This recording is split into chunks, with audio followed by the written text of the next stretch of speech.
Chris Godinez, licensed professional counselor, also the host of We Need to Talk on every Sunday at noon, and then I post it up to Facebook. This video is for educational and informational purposes only. The views and opinions stated herein are mine and mine alone. They do not represent the ACA, the APA, or any other therapist for that matter. Boom, shakalaka done.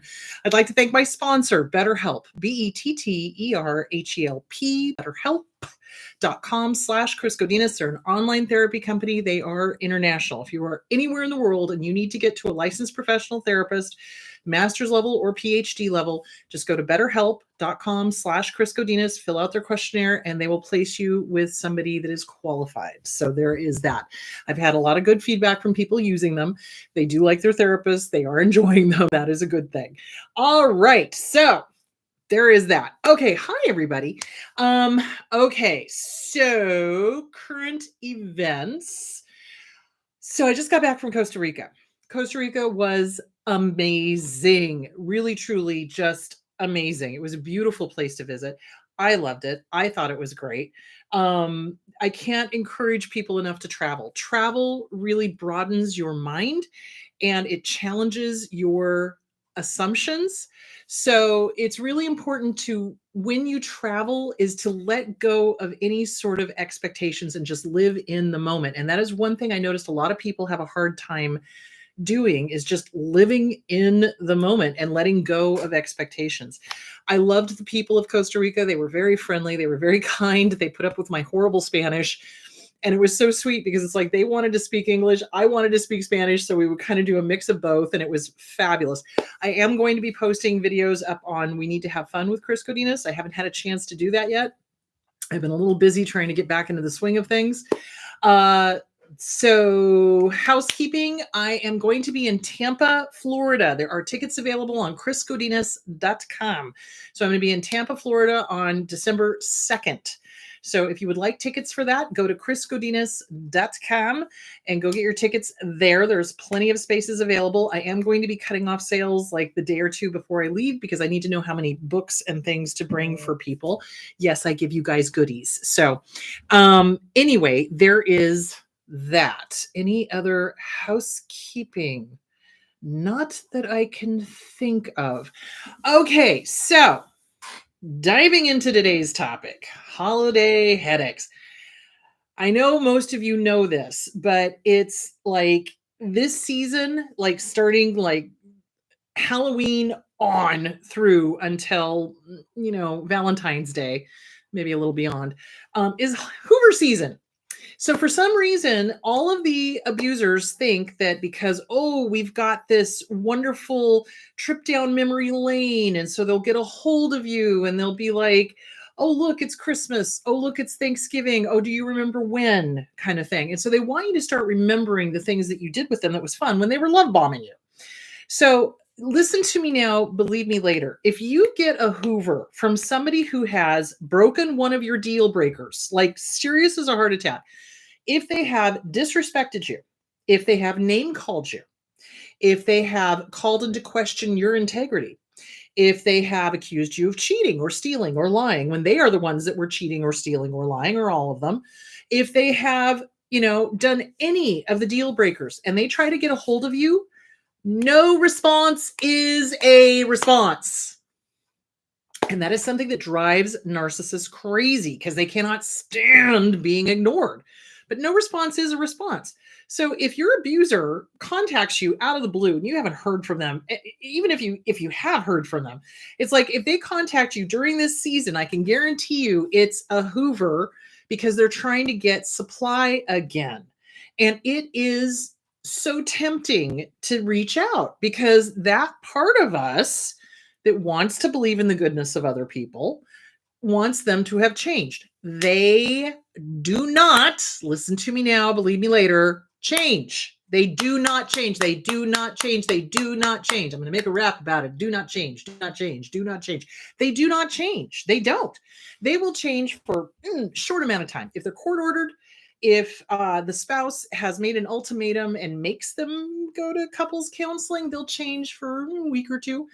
And then they'll be back worse than ever. Never go to couples counseling with a narcissist, ever. It is a recipe for more abuse and disaster. Don't do it.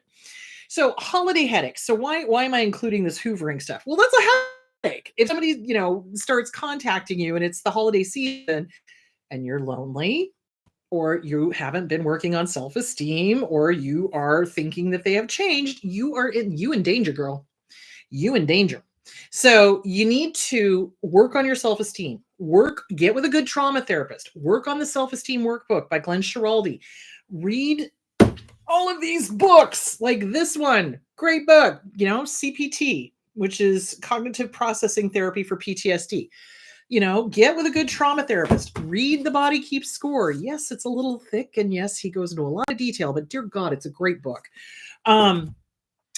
Make sure you're working on yourself so that you are not susceptible to the holiday hoover. So let's talk about the headaches that are involved with holidays. Okay.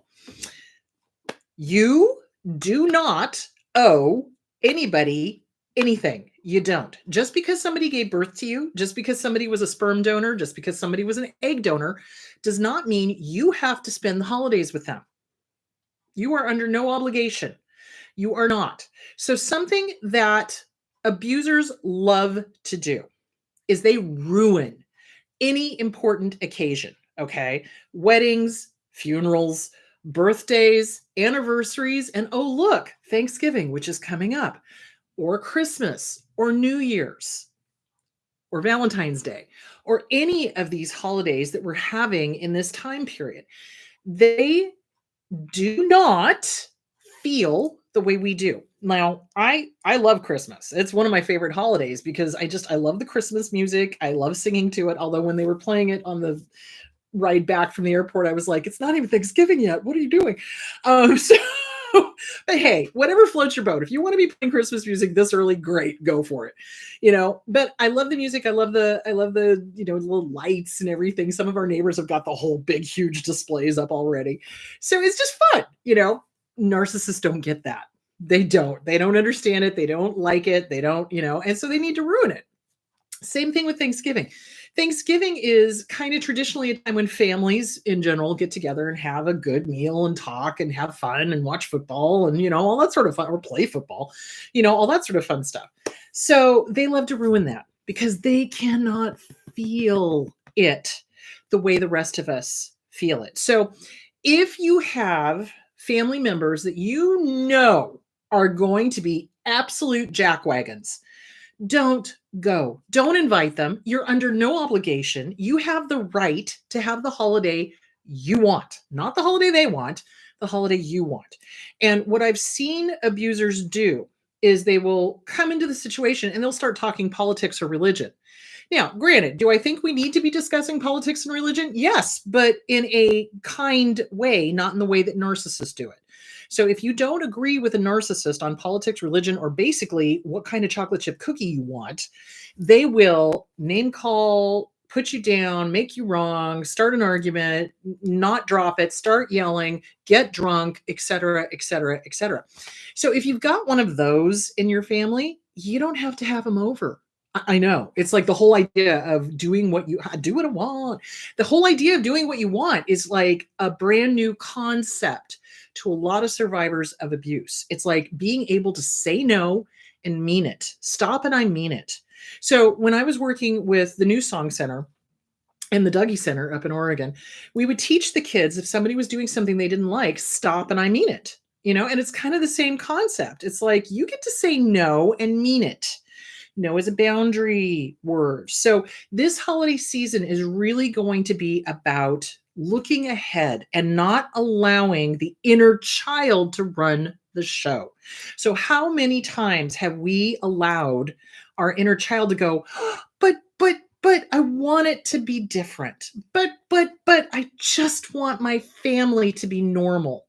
Oh, honey, I wish they were. Wouldn't it be nice? I'd be out of a job. I'd be running an Airbnb or a B&B somewhere and cooking breakfast for people. I don't know. But do you see where I'm going with that? It's not going to happen. They don't change. They don't change. They don't want to. There's no reason for them. There's a payoff for their behavior. It makes them feel powerful and it makes them feel important if they can make somebody cry. It makes them feel powerful and it makes them feel important if they can put somebody down. They are literally cuckoo for Cocoa Puffs. I mean, seriously, normal health don't enjoy it. That's not where we enjoy things.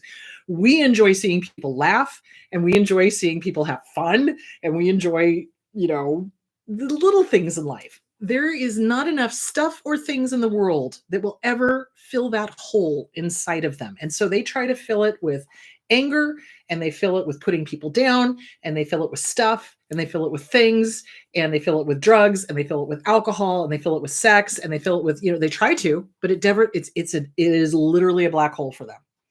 So when they see us enjoying something like, say, for example, Thanksgiving or Christmas or New Year's or Valentine's Day or Diwali or any of the other amazing holidays that are happening around this time, they will try to ruin it. So if you have a narcissist in your life, do not invite them to your table. Do not, because they will attempt to ruin the day.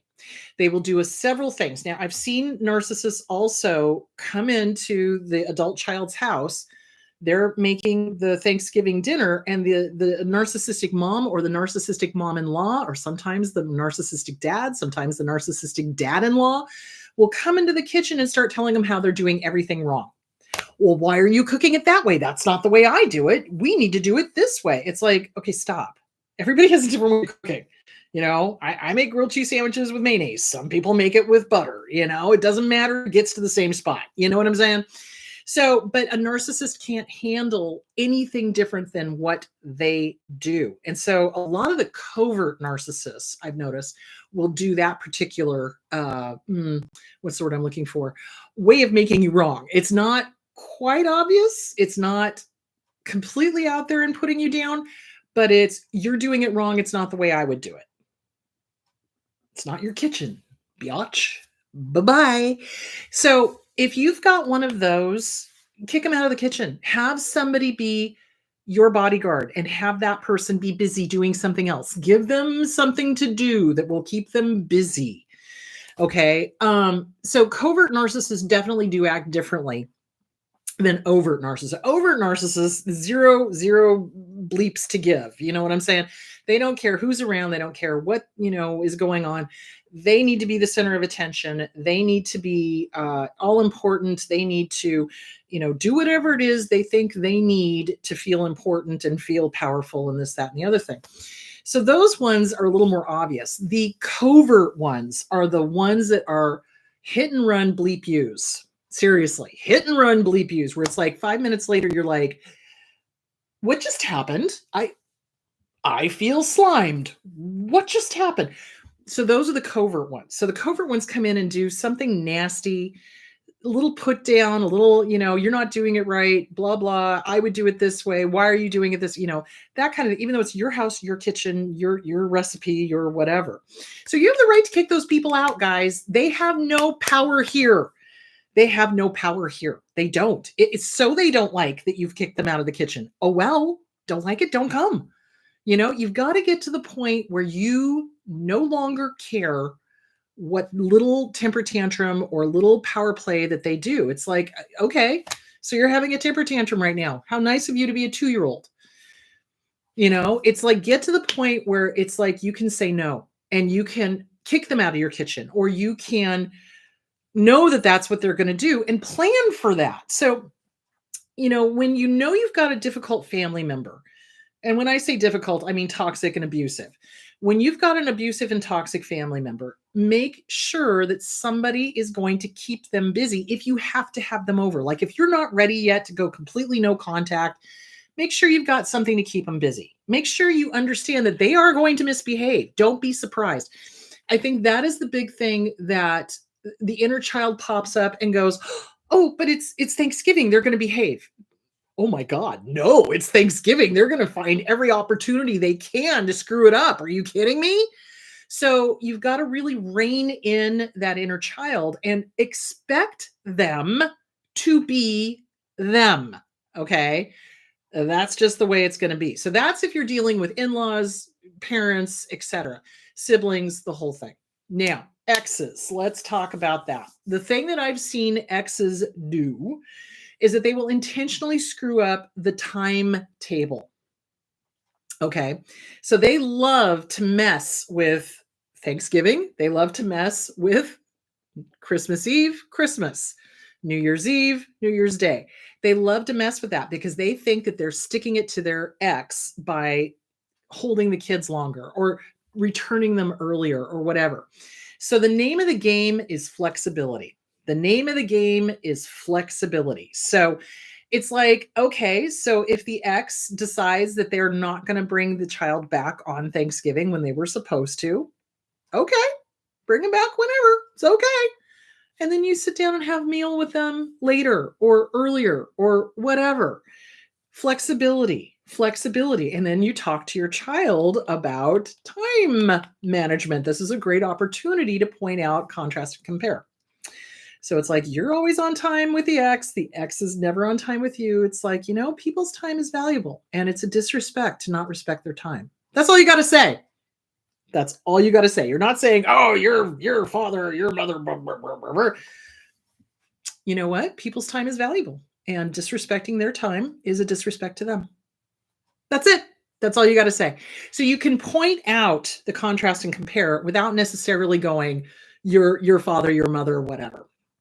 Does that make sense? So it's going to be really important to be flexible. So narcissists will absolutely mess with the time schedule because they want to upset you. And unfortunately, a lot of times our little inner child pops up again and goes, but Christmas Eve is important. Hey, it doesn't matter what day it is. It could be Wednesday and not anywhere near Christmas. Open the presents then. It's about the people, not the time. That's what you got to wrap your head around. Narcissists get stuck in, well, it's Christmas Eve and I'm going to take it away from them. Okay, well, I'll do it on a Wednesday then without telling them. Do you see where I'm going with that? So you just work around it. You don't allow them to get you riled up and get your inner child involved because that's when you're going to say something you're going to regret. So be flexible. And that's the best way to outsmart them. How do you beat a narcissist? By not allowing them to get you wound up and angry and this and that and ooh, and because what are you doing? You're thinking about them the whole time. That's what they want. Really, what you want to do is, okay, well, we're going to do it we'll do Thanksgiving on Saturday. Okay, instead of Thursday. Or we'll do it on Friday night instead of Thursday. Or we'll do it on Sunday instead of Thursday. And you don't have to tell them that.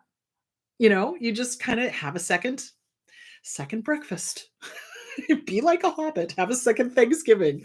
It doesn't matter the day. It matters the intent and it matters who you're with. It's the who that's important. I'm just like, I'm sorry. I just finally watched the Loki finale, and it was so important to him to have his friends and have people he loved around him. And it's the who that's important. It is. And it's not the time. It's not when it happens. It's who, and it's your intent. So listen, you can have Thanksgiving in the middle of July if you wanted to. My uncle used to do that. He would roast turkeys in the middle of July, and we would have Thanksgiving in the middle of July just for the hell of it, which I thought was a great idea personally. But, it's like, it's not the when, it's the who and the intent. And the intent is to break bread and have fun and have a great conversation, have great food that you wouldn't normally eat, and all of that sort of fun stuff. So I think that's one way to, what's the word I'm looking for? To take the air out of their sails, because what they want is for you to be angry and upset and thinking about them. They want you to be bent on revenge because they're bent on revenge. So in their mind, because they're crazy, let's be clear about that. I mean, I know therapists are not supposed to say that, but you know what? If it walks like a narcissistic duck and takes a crap like a narcissistic duck, guess what? It's a narcissistic duck. So what they are is bent on revenge. They're all about vengeance because you're dealing with somebody who's on the level of a 2-year-old, if that, on a good day, on a Tuesday, if the wind's blowing in the right direction. So they're all about revenge, okay? And they will literally do things thinking that they're going to get I'm going to get mine. I'm going to show them. I'm going to hold the kids over. I'll drop them off early. That'll screw up their schedule. Okay. Whatever.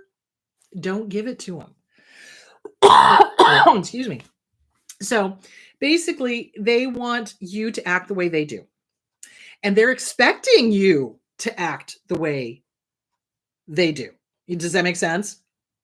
They want you to act like them. They expect you to act like them. Don't act like them.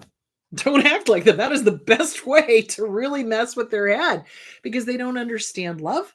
They don't understand patience. They don't understand kindness. They don't understand compassion. They are all about revenge and hurting and harming and power and control and this, that, and the other thing. They don't get that it doesn't matter when the kids get dropped off. They think they're hurting you. Don't give it to them. Don't give it. Gray Rock. Okay. You want to drop them off on Saturday? Great. Okay. Yeah. Does it mess up with the schedule? Yes. Does it interfere with seeing other family members? Yeah, a little bit. The other family members may or may not be able to see the kids. You just roll with it. And again, this is a great opportunity to point out, contrast, and compare. I am always respectful of this person's time. When people are disrespectful of other people's times, that's a disrespect. That's all you got to say.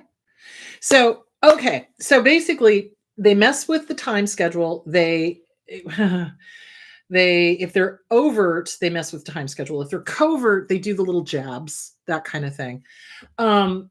If somebody starts something at the dinner table, change the subject. Now, they're going to be a dog with a bone with it.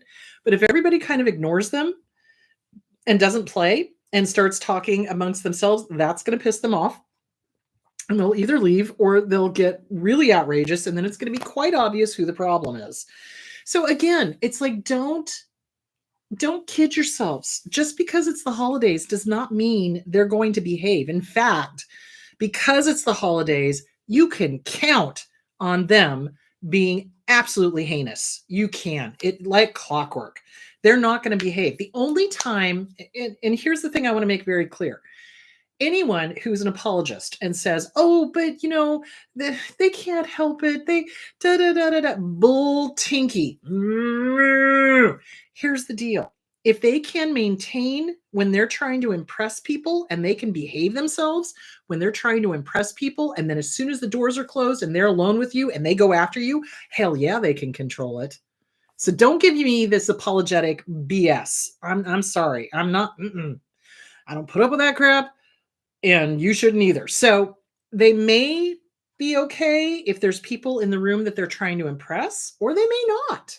If they're really, really crazy, if they're really, really losing it, the older they get, the less able they are to maintain, because they're 2-year-olds. They're out of control 2-year-olds. And I've noticed that the older ones, as they start collapsing, a collapsed narcissist, they get just angry all the time. So there is that. So holiday headaches. So how to protect yourself. Master the art of Gray Rock, guys. Master the art of Gray Rock. No matter what they do, no matter what they say, Gray Rock. Gray Rock. Oh, ooh, okay. So, and I've given this example before. I'll give it again. We had a family member that was a raging abuser, raging alcoholic, and he would literally come into the kids' birthday parties and go around the room and insult 9-year-olds. He couldn't say anything nice. And so I basically just laughed at him. He walked up to me and he was like, you're a fat biatch, blah, blah, blah, blah. And I was like, good one. And I walked off, and he just kind of was like, what the hell? So you don't give him anything. You either don't take him seriously or you just Gray Rock. Okay. It's like water off my back. So, yeah, Gray Rocking is going to be your friend. So you definitely don't want to give them a platform. You definitely want somebody that can disrupt them or interrupt them if they start in on politics, religion, et cetera, et cetera, et cetera. Basically, listen, politics and religion do need to be discussed. But the problem of it is that people who are narcissistic or disordered in any way, shape, or form cannot stand any differing opinion. And that's when they name call, and that's when they put down, and that's when they call people names and, oh, you're stupid, and this, that, and the other thing. So if they start something like that, change the subject completely, or be like, oh, can you come with me to the bathroom? I've got, I think my zipper's broken. Can you help me? Some BS. Get them, disrupt them. That's the best thing to do. Get them off the table, get them out of there, change the subject, et cetera, et cetera, et cetera. So, and will they notice it? They might, or they might relish the idea of being the savior of the moment. Oh, I need your help with the potatoes, or, whatever.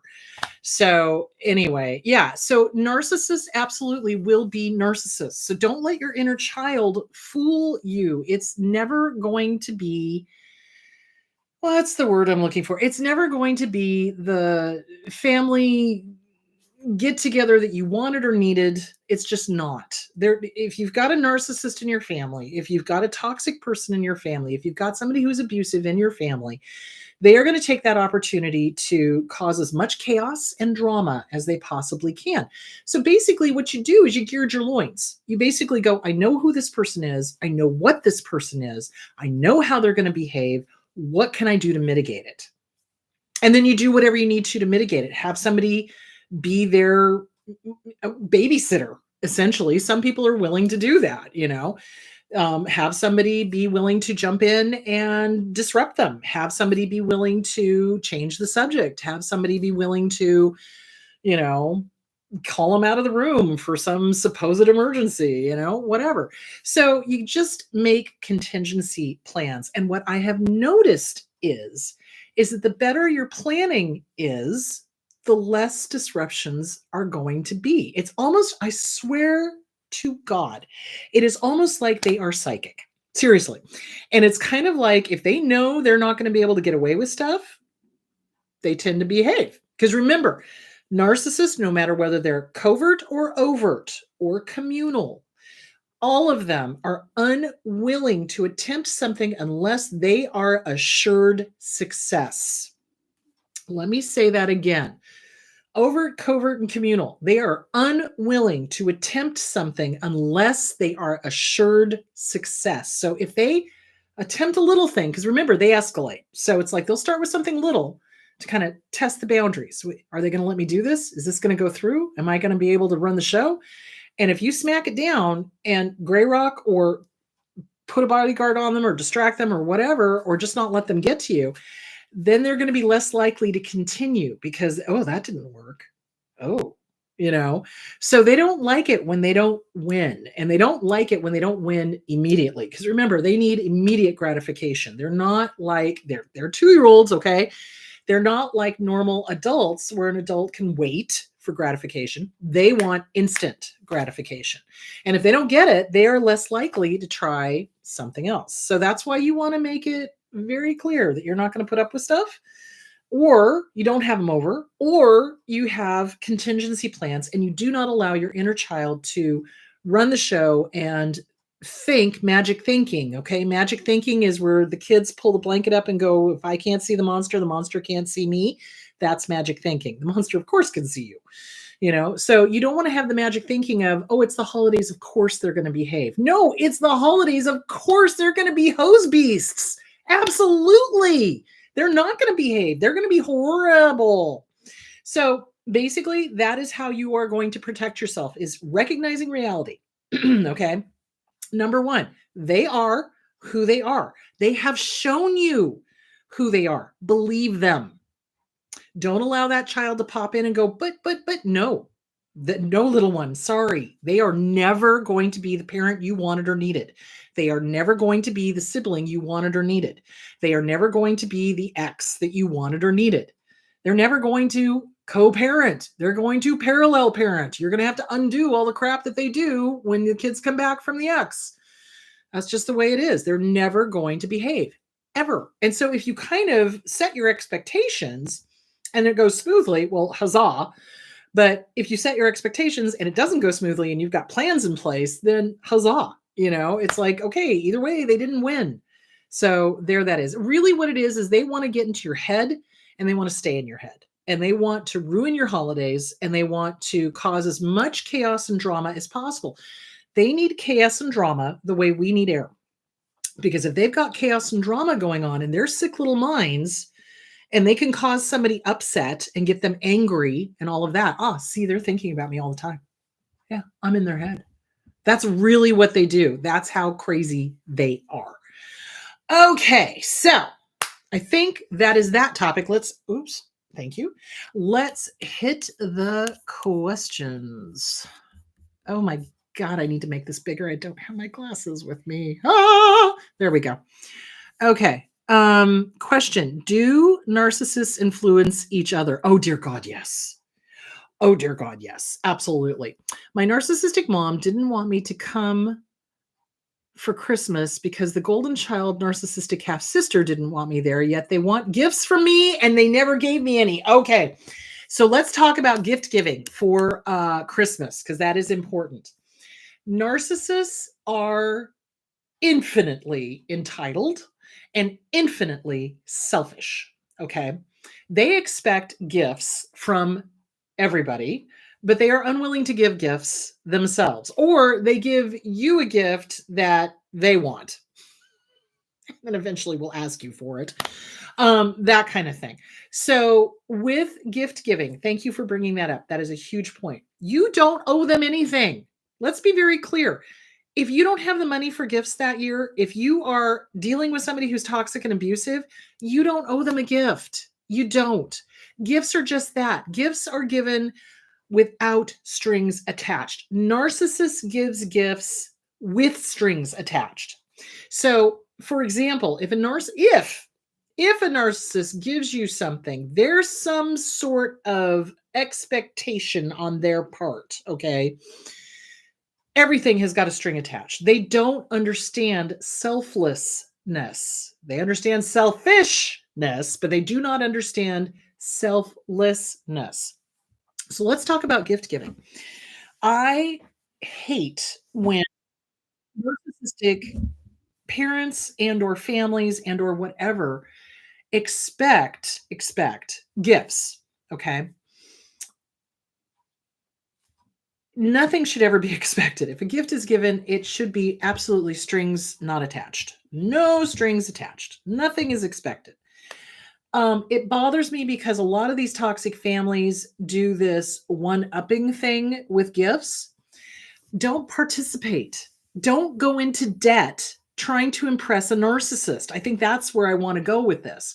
Don't go into debt trying to appease a narcissist. Okay. It's never, like I said, their black hole is an empty abyss of self-loathing and everything else loathing. They are hateful. They hate themselves. They hate everybody else around them. They hate anybody who feels, and nothing is ever good enough. So don't go into debt trying to please this family. You can't, because there's no thing that will ever please them. If there was, they would have been able to fill that hole years ago and been okay. But they're never going to be okay because it's not a thing. It's a spiritual issue. It's a mental health issue. Yeah. Do you see where I'm going with that? So don't go into debt for Christmas. Don't do it. And if you do decide to exchange gifts, cap it. Cap it. Like 25 bucks, 50 bucks at the most. Cap it. And especially if there's huge families. I mean, it's like when my family was much smaller, it was just my sister's kids and I could, get them presents. Well, now all of the kids have had kids. And it's like, oh, I'm going to have to cap this because now I've got a whole bunch of people, which is great. So it's like you cap it. You cap it at what you can afford. Do not go into debt for Christmas. So I know that in our country, especially, we've got this idea that, oh, I'm showing you I love you by buying you all this stuff. No. Experiences, guys, experiences more than stuff. It's the experience that shows you love, not the stuff. It's just, that's a nice gesture for sure. It's so funny because it's like when John and I first started dating, he was like, well, I don't have the money to get you a wedding ring or, blah, blah, blah. And I'm like, don't. First of all, I very rarely wear rings. And second of all, I already came with one because I got it from my grandmother. So it's not the stuff, it's the intention. It's the time spent.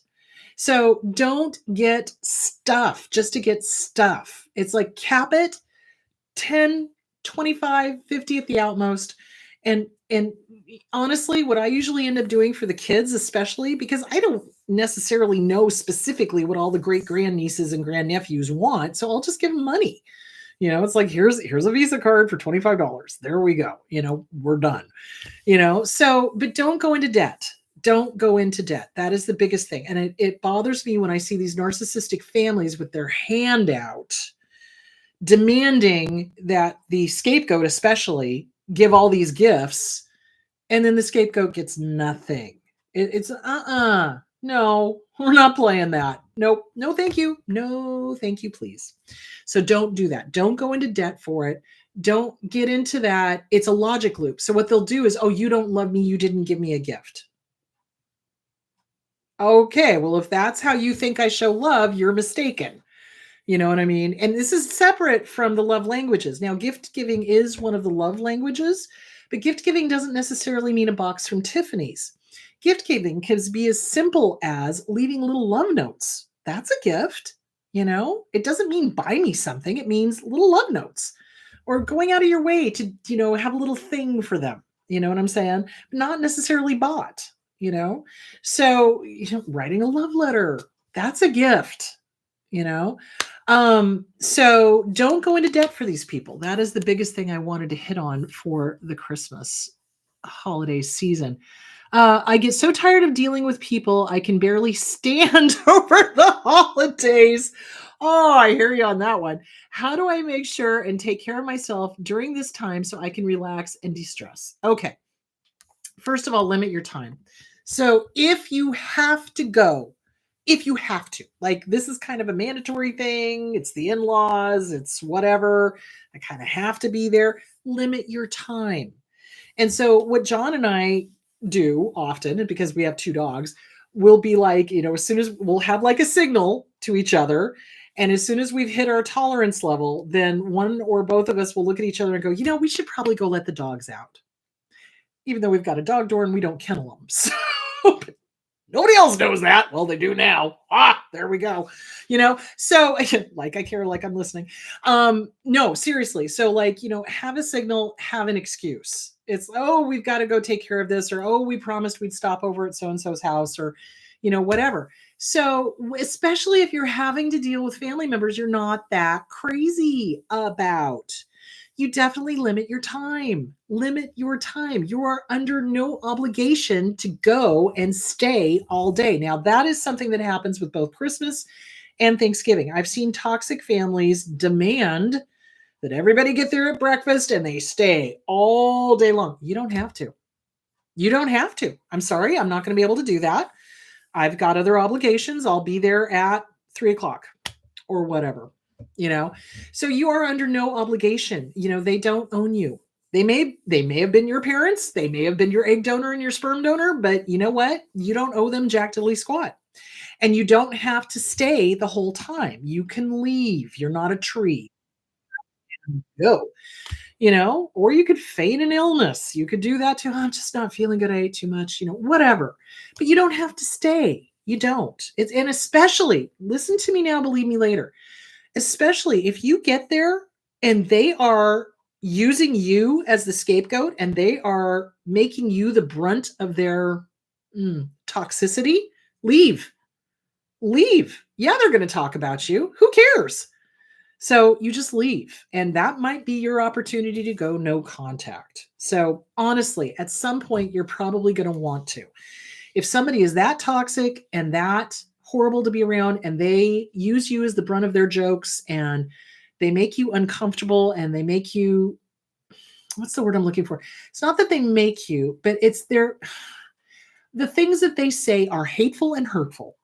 And if you don't feel good about yourself when you leave, this is how you know somebody's a good person. If you leave their presence and you feel good about yourself, that's probably a pretty good person. If you leave their presence and you feel like doo-doo and you can't figure out why, you've probably been getting hit and run screw yous from the abusers.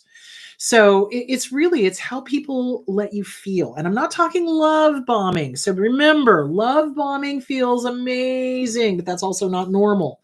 People don't love bomb. People, let them know they like people, but they don't love bomb them. So yeah. So if you're going to Thanksgiving dinner and somebody's like picking on you, oh, that was a question I got the other week. Okay. So if you go to Thanksgiving, okay, and there is a family member that constantly picks on you or constantly tries to make you the brunt of your jokes, you can say, stop and I mean it. And if nobody stands up for you, get up and leave. They're not your people. Friendsgiving is a great thing. Hanging out with friends, having Thanksgiving with friends. That's a great thing to do. You are under no obligation to stick around people who are going to try to make you miserable on what should be a super happy holiday. I love Thanksgiving. Why? Because I like to cook and I love deviled eggs. So I make deviled eggs and I cook a turkey and I do mashed potatoes and, the spinach casserole and all of that sort of fun stuff that I don't normally get to eat. So, it should be a happy, relaxing day. If you're dreading going, don't go. I give you permission. Give yourself permission. You don't have to go. You can tell people you're busy. You can tell people you're out of town. You can tell people whatever you need to, and then, do your own thing. That's the biggest thing. It's with holidays, do your own thing.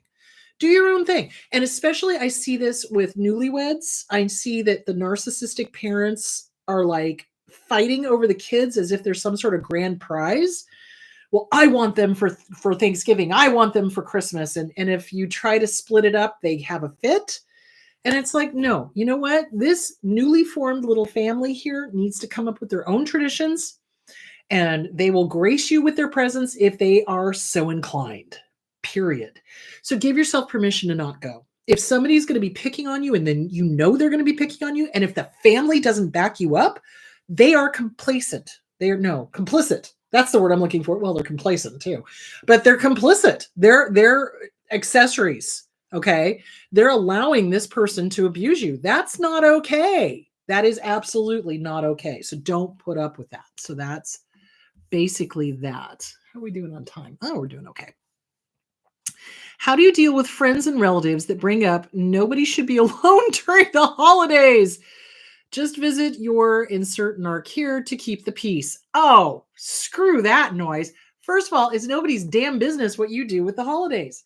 And if the narcissist wanted to have people around them, how about they not act like a jackwagon? I'll tell you what, people, flying monkeys, those people are flying monkeys. Let's be very clear. Family, friends that are like, oh, but your mother-in-law is all by herself for Thanksgiving and she's alone for a reason. If she wanted people around, how about she not be a narcissistic POS? So here's the deal.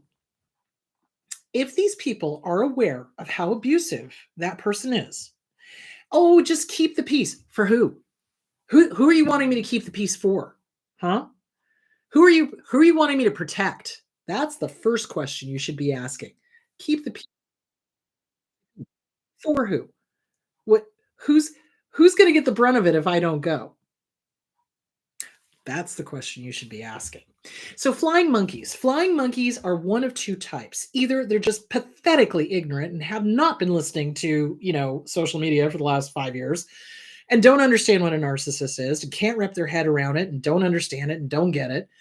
Or they are a narcissist themselves, minor one, and they're enjoying the drama. Okay. So if somebody's like, oh, just go and keep the peace, I would see now I'm very confrontational. I didn't used to be, but now I am. And it's like, if somebody says that to me, I look at them and go, for who? Keep the peace for who? Who do you want me to protect? Who's going to get it if I don't go? Oh boy, watch them squirm when you say that. So yeah, that's exactly it. Who are you? Keep the peace for who? The rest of the family? Well, the rest of the family can get to deal with them. Thanks. You are under no obligation. And if somebody says that to you and they know how abusive that person is, they are an abuser themselves. They are a narcissist themselves. Cut them off. Cold. No more contact. Zip, zero, zilch, nada. This is not somebody you need in your life.